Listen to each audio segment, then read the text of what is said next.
He asked his people to prepare themselves fully armed and then asked Muhammad, PBUH, to enter into the town and directly into the holy sanctuary.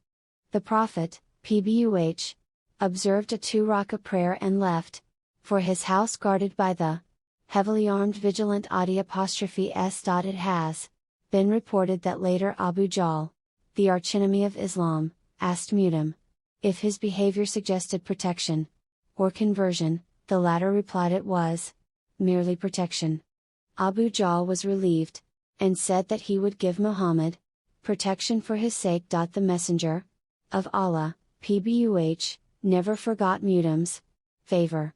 At the conclusion of the Battle of Badr, he declared publicly that if Mutim had been still alive and asked for the release of the Qurayshite captives, he would not deny him his request.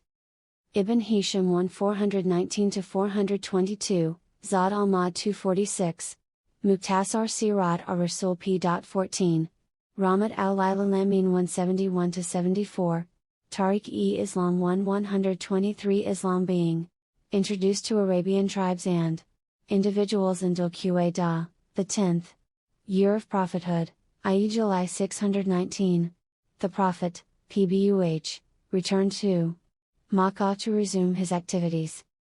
The time for pilgrimage to Makkah was approaching, so he hastened to introduce people, both tribes and individuals, to Islam and call upon them to embrace it, just as it was his practice since the 4th year of his prophethood. On the authority of Az-Zuri, of the tribes that Islam was introduced to, we could speak of Banu Amir bin Sasa, Maharib bin Kasfa, Fazara, Ghassan, Murrah, Hanifa, Salim, Abs, Banu Nasr, Banu al-Buka, Kinda, Kalb, al-Harit, bin Kab, Uwara, and people of Hadramaut.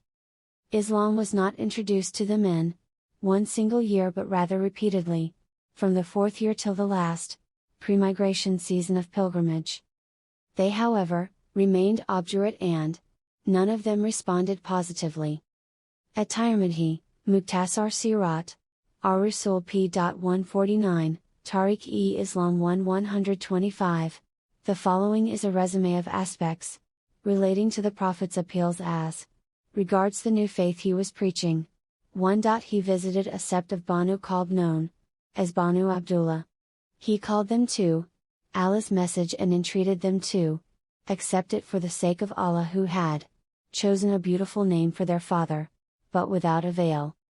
2. He called on Bani Hanifa in their habitation, but received very repugnant treatment. 3. He addressed Bani Amir bin Sasa in their encampment, calling them to abandon idolatry and join him.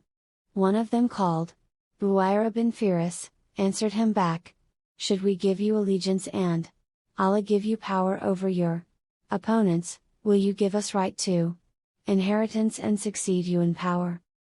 The Prophet replied, the whole affair lies in Allah's hands. He gives the power to whomever He desires. The man commented, do you expect us to incur the wrath and vengeance of the Arabs without the least hope of leadership? We can in fact readily dispense with your offers.